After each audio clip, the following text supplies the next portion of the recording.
तो भारतीय बाजारों में एक बढ़िया रिकवरी के साथ कामकाज, और इस रिकवरी में मेजरली ब्रॉडर मार्केट्स भी पार्टिसिपेट कर रहे हैं। मिड कैप इंडेक्स निचले स्तरों से 1.5% तक रिकवरी दिखा चुका है and likewise small cap index भी निचले स्तरों से करीब 1.5 से 2% की रिकवरी के साथ डे हाई के आसपास कामकाज करता हुआ आपको दिखाई पड़ेगा। फ्रंट लाइन इंडेक्स में 1% की रिकवरी निचले स्तरों से देखने को मिली है।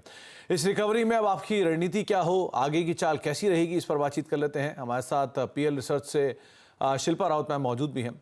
शिल्पा मैम नमस्कार, स्वागत है कार्यक्रम में।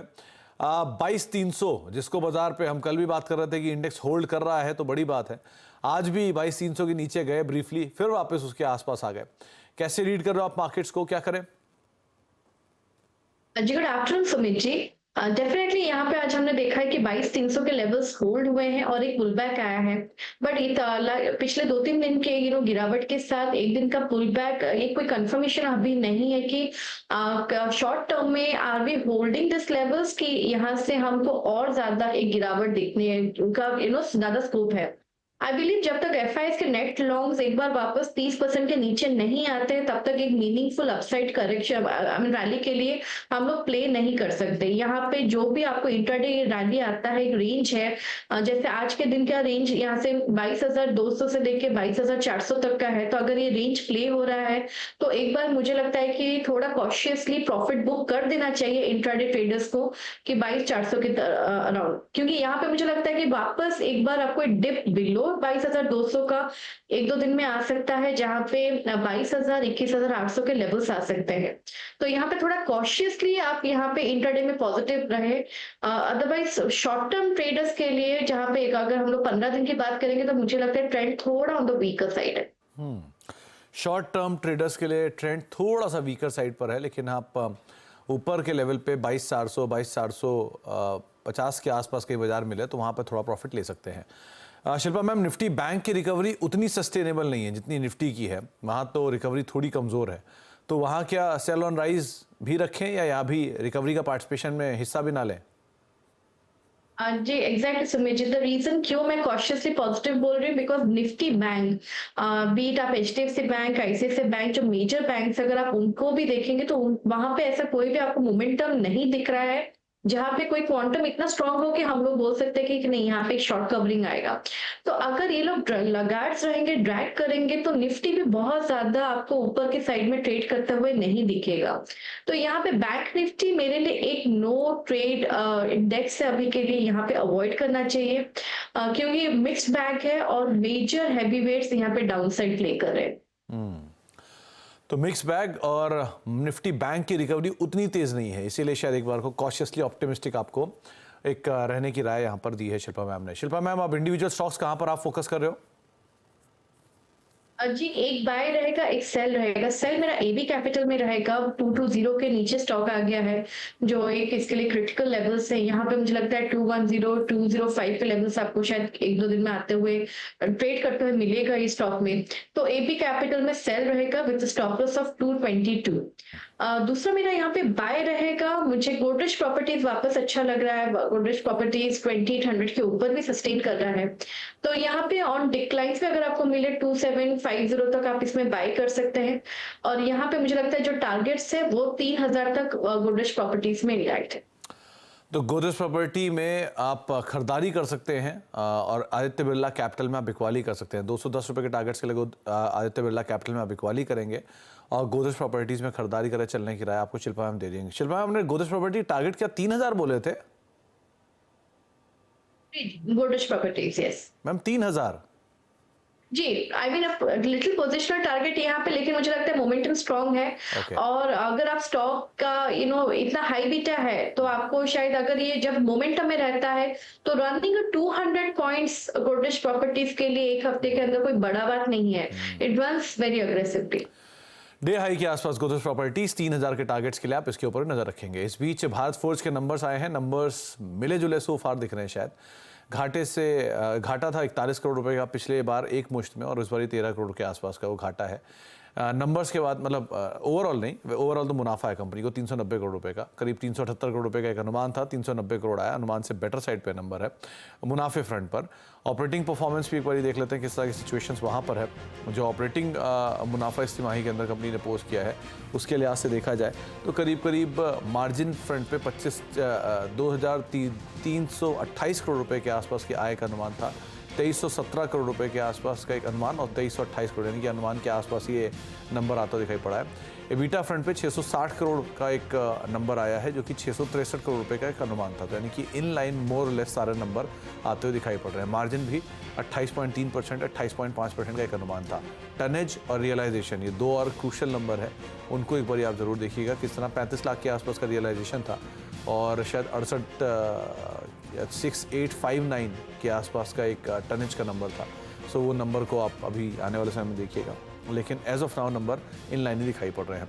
कोई कॉल आप इस पे दोगे क्या शिल्पा मैम, भारत फोर्ज पे? भारत फोर्ज में यहाँ पे मैं इमीडिएट बाइंग रेकमेंड नहीं करूंगी। हाउएवर अगर स्टॉक 1200 के ऊपर सस्टेन करता है तो आप यहाँ पे 1280 1300 के लेवल्स के लिए एक प्ले ले सकते हैं, बट नथिंग वेरी कॉन्क्रीट जहाँ पे आप एक ब्लाइंड रिकमेंडेशन दे सकते हैं। ओके तो आप कुछ भारत फोर्ज का स्टॉक और भारत फोर्ज के नंबर्स दोनों पे हमने बातचीत की। अब एक बार मिड कैप स्मॉल कैप के ऊपर नजर डाल लेते हैं कहां पर आज किस तरह का एक्शन है। मिड कैप इंडेक्स जो कि लोअर लेवल से एक बढ़िया रिकवरी के साथ कामकाज कर रहा है, करीब 0.5% की बढ़त है और 290 अंक ऊपर माफ कीजिएगा यहाँ पहुंच चुका है मिड कैप इंडेक्स। गेनर्स के तौर पे अगर देखा जाए तो सबसे पहले आज जो गेनर्स में केनरा बैंक का नाम शुमार है, बैंक ऑफ बड़ौदा का नाम शुमार है, यूको बैंक और IDBI बैंक, ये कुछ PSU बैंक जो कि आज बढ़िया तेजी के साथ कामकाज कर रहे हैं। मेटल में अच्छी रिकवरी है, हिंदुस्तान जिंक में 6% ऊपर है, सेल 3.5% ऊपर, वेदांता 3% ऊपर और NMDC 2.5% के आसपास की तेजी यहाँ पर है। नंबर्स का इम्पैक्ट है IGL में, उसका इम्पैक्ट 4.5% ऊपर IGL, गेल 4.5% ऊपर, पेट्रोनेट 4% ऊपर और महानगर गैस नंबर से पहले 4% ऊपर यहाँ पर भी खरीदारी है। इसके अलावा पावर शेयरों में आज तेजी है तो ट्रांसफार्मर रेक्टिफायर अपर सर्किट पर ABB 4% ऊपर, NLC इंडिया 4.5% ऊपर, HUL इलेक्ट्रिक 3.5% तेजी यहाँ पर भी आते हुए दिखाई पड़ रही है। इसके अलावा मिड कैप में चढ़ने वाले शेयरों में हुडको है करीब 9% ऊपर, सेंचुरी टेक्सटाइल 8% ऊपर, NBCC 5.5% ऊपर और क्रॉम्पटन करीब 5.5% तेजी यहाँ पर भी आज के सत्र में देखने को मिल रही है। गिरने वाले शेयरों में सोनाटा सॉफ्टवेयर आज नंबर्स के बाद 14% नीचे है, वोल्टास करीब 5-6% नीचे नंबर्स के बाद, जिंदल 6% नीचे और चेन्नई पेट्रो यहाँ पर भी करीब 5% के आसपास की बिकवाली आज के सत्र में आते हुए दिखाई पड़ रही है। तो ये कुछ नंबर्स हैं जहाँ पर या फिर कुछ आज के मार्केट्स हैं जो कि आप देख रहे हैं। लेकिन नंबर्स की बात चली रही है तो अब एक और नंबर पर बातचीत कर लेते हैं। KEC इंटरनेशनल के तिमाही नतीजे आए हैं, नंबर्स अच्छे हैं। चौथी तिमाही में कंपनी की आय 11.5% बढ़ी है, मुनाफा बढ़कर डबल हो गया है, मार्जिन में भी उछाल आया है। कंपनी के नंबर्स पर आउटलुक पर बातचीत करने के लिए कंपनी के MD और CEO विमल केजरीवाल सर हमारे साथ मौजूद भी हैं। विमल सर नमस्कार, स्वागत है कार्यक्रम में। पहले तो नंबर्स इस बार के बढ़िया देखने को मिले हैं, स्पेशली रेवेन्यू फ्रंट पर भी, मार्जिन फ्रंट पर भी अच्छा एक्सपेंशन है, मतलब 2 टाइम्स प्रॉफिटेबिलिटी हुई है। सो क्या कहें कि लो बेस का एक बढ़िया इफेक्ट मिला है या एग्जीक्यूशन पार्ट बहुत स्ट्रांग रहा है जिसका भी कंपनी के नंबर्स पर रिफ्लेक्शन देखने को मिला, क्या इम्पैक्ट करके गया सर इस क्वार्टर के नंबर्स में? सुमित जी नमस्कार। आई थिंक आपने सही बोला, दोनों चीजें हैं। एक तो थोड़ा सा बेस लो था, मतलब लास्ट 2 साल से हमारे नंबर्स थोड़े कम थे, कमोडिटी इम्पैक्ट था, थोड़ा कोविड का इशू था, इसलिए नंबर्स थोड़े कम थे। तो सही है, प्रॉफिट जो डबल हुआ है पार्ट उसका है। पार्ट ये है कि भाई अर्निंग्स की क्वालिटी इंप्रूव हो रही है, ऑर्डर बुक की क्वालिटी इंप्रूव हो रही है, एग्जीक्यूशन ठीक हो रहा है, कॉस्ट बेसिस जो है वो स्टेबलाइज हो रहा है। तो धीरे धीरे लास्ट 6 क्वार्टर में हमने 4.8 से अभी 6.1 6.2 तक आ गई है मार्जिन, और धीरे धीरे ऐसे ही बढ़ते जाएगी, बट अब स्टेबिलिटी आ गई है नंबर्स में। तो विमल सर एक चीज और पूछना था, FY24 की जो ऑर्डर इनफ्लोस की सिचुएशन है वो 18 18 हजार करोड़ रुपए की रेंज में आई है। FY23 में 22 हजार करोड़ थी। तो क्या मान के चलो कि कुछ ऑर्डर बुकिंग क्या पूरे नहीं पड़े इस फाइनेंशियल ईयर में जो अगले में रिपेल ओवर जाएगा जिनका, या थोड़ा जो इनफ्लो है वो सच में ही स्लो हुआ है? देखिए इसमें 2-3 चीजें हैं। एक तो जैसे आपने कुछ रिपल होगा बिकॉज हमारे पास 7,000 करोड़ के भी L1 है, उसमें से काफी सारे इंडिया में है जो अगर आचार संहिता नहीं होती तो ऑर्डर्स इशू हो जाते। ओके। तो कुछ पार्ट तो वहां चले गए हैं जो 4 जून के बाद आएंगे।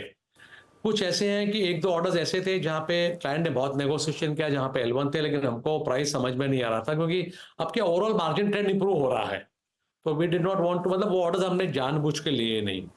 और तीसरा क्या हुआ कि लास्ट 2 साल से since we have been having interest cost issue, cash flow issue and all that, हमने काफी सारा क्या मापदंड हमारे चेंज कर दिए, कौन से ऑर्डर्स लेने हैं, किस मार्जिन पे लेने हैं, किस कैश फ्लो पे लेने हैं।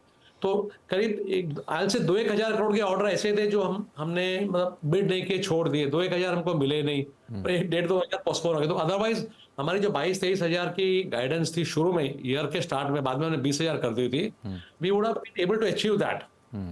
तो विमल सर, क्या मार्जिन का जो स्लाइट मिस है, जो अनुमान जो आपने पहले गाइडेंस दिया था उससे स्लाइट मिस है, वो इसी वजह से ही हुआ है कि यहाँ पर भी थोड़े से अच्छे मार्जिन के ऑर्डर्स निकल गए या जो आपने नहीं लिए विलफुली, उसकी वजह से मार्जिन का स्लाइट मिस है? और दूसरा, FY25 के लिए क्या आप वापस वही 22,000 करोड़ के आसपास की इन्फ्लोस लेके चलोगे, या उसको कैसे देख रहे हो आप?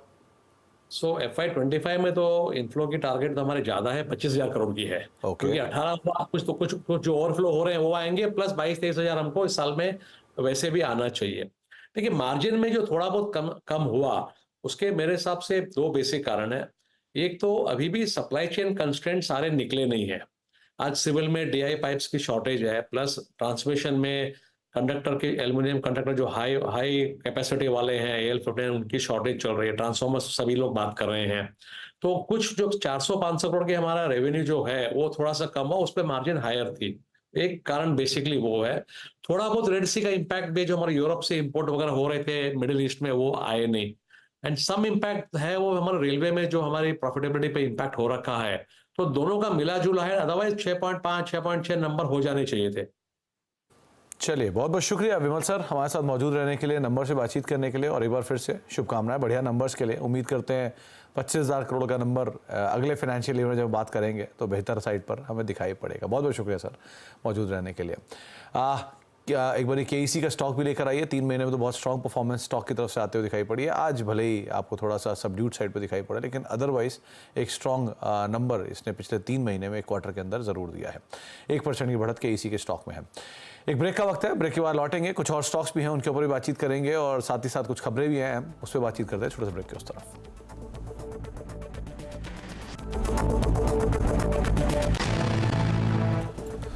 आप देख रहे हैं मिड कैप मंत्रा, और निफ्टी करीब 1/4% ऊपर अब कामकाज कर रहा है। 22,360 का आज का हाई है, और उसी के इर्द गिर्द निफ्टी ट्रेड करता हुआ। ब्रॉडर मार्केट्स में 386 अंकों की बढ़त है मिड कैप इंडेक्स में, और करीब 170 अंकों पर स्मॉल कैप इंडेक्स कामकाज कर रहा है। डे हाई पर mid cap index and day high पर स्मॉल कैप इंडेक्स आपको कामकाज करता हुआ दिखाई पड़ेगा। सरकारी कंपनी एक बार लेकर आइए, वहां किस तरह कामकाज है, कि सरकारी कंपनियों में आज एक अच्छी तेजी देखने को मिल रही है। जो लगातार प्रेशर था वो प्रेशर कम बैक है, और बहुत अच्छा इंडेक्स अप मूव है। चाहे आप निफ्टी PSC इंडेक्स देखें या निफ्टी PSU बैंक इंडेक्स देखें, दोनों इंडिसेस में एक अच्छी खरीदारी है, और PSC और PSU बैंक दोनों ही दिन के ऊपरी स्तरों के आसपास कामकाज करते हुए दिखाई पड़ेंगे। सरकारी कंपनियों को लेकर कांग्रेस की आलोचनाओं को वित्त मंत्री ने बेबुनियाद और झूठा करार दिया है। अपने एक्स पोस्ट पर वित्त मंत्री ने कहा कि मोदी सरकार के कार्यकाल में PSU का रिकॉर्ड ग्रोथ रहा है। वित्त मंत्री ने अपने पोस्ट में और क्या क्या लिखा है, जानने के लिए चलते हैं लक्ष्मण रॉय के पास। लक्ष्मण जी नमस्कार। पहले तो एक इम्पॉर्टेंट अपडेट आया, और उन्होंने बात मेंशन भी करी कि एक बड़ा गेन PSUs के अंदर देखने को मिला है, और जो भी आलोचनाएं कांग्रेस ने की थी उन्होंने उसके ऊपर एक बड़ा जवाब भी दिया है। तो तमाम डिटेल क्या थी? देखिए, दरअसल पिछले कुछ दिनों से चुनाव प्रचार के दौरान जिस तरीके से कांग्रेस और राहुल गांधी ने केंद्र सरकार की आलोचना ये कहकर की कि मोदी सरकार के दौरान सरकारी कंपनियों की हालत करारा जवाब वित्त मंत्री ने अपने एक्स पोस्ट में दिया है, और उन्होंने कहा है कि जो भी आलोचनाएं की जा रही हैं वो बिल्कुल बेबुनियाद है, झूठी हैं। उन्होंने यहाँ तक कहा कि उल्टे जो यूपीए सरकार के कार्यकाल में सरकारी कंपनियों की हालत काफी ज्यादा खराब हो गई थी, जबकि मोदी सरकार के कार्यकाल में हालात बेहतर हुई है, निवेशकों का भरोसा बढ़ा है। और अपनी इस बात को रखने के लिए उन्होंने कई सारे फैक्ट रखे। मिसाल के तौर पर उन्होंने ये कहा कि बैंकिंग सेक्टर में पहले जहां संकट की स्थिति थी, मोदी सरकार में यहाँ पे ग्रॉस NPA दशक के सबसे निचले स्तर पर पहुंच गया है, जो कि 3.2% है। सभी सरकारी कंपनियों, सेंट्रल पब्लिक सेक्टर एंटरप्राइजेस की बात करें तो कुल पेड अप कैपिटल 2014 से, यानी जब से मोदी सरकार आई है तब से लेकर के अब तक 155% बढ़ा है। कुल ग्रॉस रेवेन्यू इस दौरान इन सरकारी कंपनियों का 84% से भी ज्यादा बढ़ा है। पिछले 3 साल का हवाला देते हुए कहा गया है कि 81 लिस्टेड सरकारी कंपनियां हैं, उनका मार्केट कैप 225% बढ़ा है और 3 साल में 12 लिस्टेड सरकारी बैंकों का मार्केट कैप 195% बढ़ा है। ये आंकड़ों का हवाला देते हुए निर्मला सीतारमण ने कहा है कि मोदी सरकार के दौरान केंद्र सरकार की कंपनियों की हालत काफी ज्यादा मजबूत हुई है। आगे उन्होंने कई सारी कंपनियों का नाम भी दिए, उनके स्पेसिफिक ग्रोथ प्लान भी बताए। लक्ष्मण जी, एक और चीज इंपॉर्टेंट रही इसमें, जहां पर कंपनी स्पेसिफिक बात कर तो उनकी पोस्ट से कई सारे फॉरवर्ड लुकिंग स्टेटमेंट्स भी देखने को मिले हैं। इस पर आप क्या बोलोगे? देखिए, सबसे ज्यादा जोर जो है वो उन्होंने दिया है हिंदुस्तान एरोनॉटिक्स लिमिटेड के ऊपर, HAL के ऊपर। उन्होंने कहा कि HAL का मार्केट वैल्यूएशन जो है महज 4 साल में 1370% भी से ज्यादा बढ़ गया है। HAL ने अब तक का सबसे ज्यादा रेवेन्यू 29,810 करोड़ रुपए दर्ज किया है और HAL के पास अभी 94,000 करोड़ रुपए का बम्पर ऑर्डर बुक है। और इस तरीके से उन्होंने इन आरोपों का खंडन किया या फिर क्या जवाब दिया जहां राहुल गांधी कहते थे कि HAL की स्थिति कमजोर की है मोदी सरकार ने। उन्होंने इन आंकड़ों के हवाले से कहा कि नहीं, HAL की स्थिति काफी मजबूत की गई है। एक तरह से इंडिकेशन भी है कि आत्मनिर्भरता की तरफ बढ़ते की तरफ इन कंपनियों की हालत और मजबूत हो गई। इस दौरान उन्होंने BEL, मझगांव डॉक जैसी कंपनियों की ग्रोथ को मजबूत बताया है। एक कंपनी का नाम उन्होंने लिया, वो है नीलांचल इस्पात निगम लिमिटेड। बता दो किसका सरकार ने विनिवेश किया था और एक निजी कंपनी को सौंपा था। उसमें उन्होंने कहा कि इस कंपनी को आप देखिए, एक मिसाल है कि विनिवेश के बाद इस कंपनी की हालत कितनी मजबूत हुई है। इसकी क्षमता 1 MTPA था, उसका पूरा इस्तेमाल किया जाने लगा है। अब उसकी क्षमता 1 MTPA से बढ़ा करके 4.8 करने पर काम चल रहा है और यहाँ पे लोगों को रोजगार भी मिला है। एयर इंडिया का भी हवाला दिया गया, जहाँ कहा है कि छटनी नहीं बल्कि उल्टे नए रोजगार के मौके पैदा हुए। तो कई सारी कंपनियों का हवाला देकर उन्होंने कहा कि विनिवेश की वजह से कंपनियों की हालत मजबूत भी हुई है और ये आरोप लगाना गलत है कि मोदी सरकार में सरकारी कंपनियों की हालत कमजोर हुई। ओके, चलिए, बहुत बहुत शुक्रिया लक्ष्मण जी तमाम डिटेल्स हमसे शेयर करने के लिए और इस पर फर्दर क्लैरिटी हमें देने के लिए। ब्रेक का वक्त है, लेकिन जाने से पहले एक बारी नजर डाल लेते हैं खिलाड़ियों के अपडेट के ऊपर भी, किस तरह का रिटर्न अब तक आया है। 3 दिन हो चुके हैं। प्रदीप चंदानी, अरुण कुमार मंत्री और सोनी पटनायक के बीच में मुकाबला चल रहा है इस पूरे हफ्ते। 3 हफ्ते की विजेता हैं और सोनी ने अपने प्रॉफिट्स को बुक किया है क्रॉम्पटन में। आज F&O के टॉप गेनर में शुमार रही है। 370 रुपये के टारगेट्स के लिए उन्होंने खरीदारी की राय दी थी। 315 का एक स्टॉप लॉस था। इसके अलावा अरुण ने हुडको पे एक बाय कॉल इनिशिएट की थी, जिसमें उन्होंने प्रॉफिट्स बुक कर लिए 228 रुपये के जोन्स में। 254 के टारगेट्स के लिए उन्होंने खरीदारी की राय दी थी। इसके अलावा जो रिटर्न है सो फार, उसके लिहाज से देखा जाए तो कल तक तो सोनी लीड कर रही थी। अब प्रदीप की तरफ से एक सरप्राइज रिटर्न आया है, 9-9.5% की तेजी और सोनी का रिटर्न 3-3.5% है। अरुण का रिटर्न अभी भी करीब -2.5% के आसपास देखने को मिल रहा है। ब्रेक का वक्त है, लेकिन ब्रेक के उस पार आज नो योर कंपनी में हम बातचीत करेंगे अरविंद स्मार्ट स्पेस की मैनेजमेंट से, खासतौर से नंबर्स को लेकर और तमाम डिटेल को लेकर क्या कहना है कंपनी की मैनेजमेंट का। छोटे से ब्रेक के उस पार फिलहाल इतना ही। नमस्कार।